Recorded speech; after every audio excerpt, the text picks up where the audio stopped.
Hey everybody, it's Eric. So we're going to ask a question today, to bend the knees or not bend the knees when we're practicing Uttanasana, standing forward bend. So if we consider that when we're doing a standing forward bend, we want about 2/3 of the flexion forward to come from the hips. Yeah? The other 1/3 will come from the spine, so spinal flexion. But what happens in a lot of cases with people with tighter hamstrings, especially beginners, that flexion from the spine increases. Yeah? So let's take a look at how we can safely come down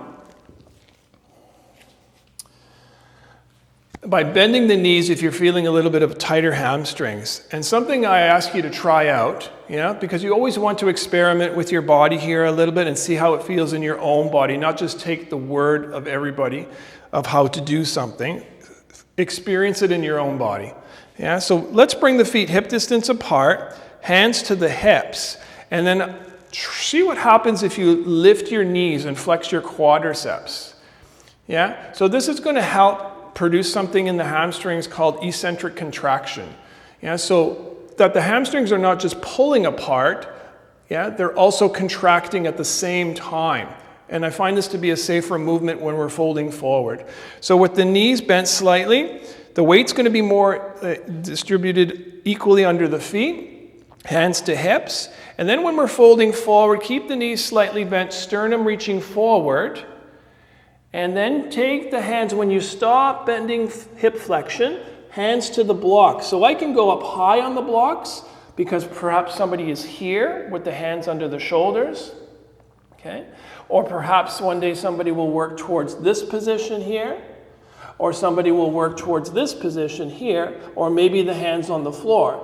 In any scenario, start with the knees bent to come down if you have tighter hamstrings. And also then start to just maybe 10%, 15% start to lift the knees, lift the thighs towards the hips, and then bend the knees a little. And just do that pumping action a couple of times. And then rest into a point where you can straighten the legs slightly a little more without feeling pain in the back of the knees or just below the knees in the buttock areas where the connection points are of the hamstrings.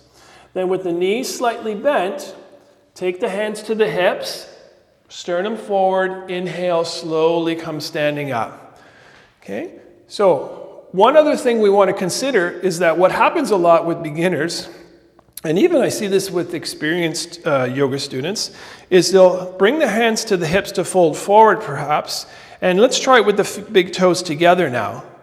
And I'm going to bend my knees, and I'm going to come forward, and you'll notice that when my hands come down and I'm finished with my hip flexion, that my hips may be behind the outside of my ankles. So that is pretty much done unconsciously by students, I believe. So we want to take the weight a little bit more forward into the front of the feet, although the heels will stay off the ground. And this will take this eccentric contraction work away from the hamstrings more and make them a little bit lighter. And then that way, you won't have to lift your head so much when you're bringing the weight more forward into the feet. So you can drop the head because the hips will be more over the center or side of the ankles. And to come out of that, maybe you bend your knees slightly again and take the hands to the hips and slowly inhale, come up again. Exhale at the top.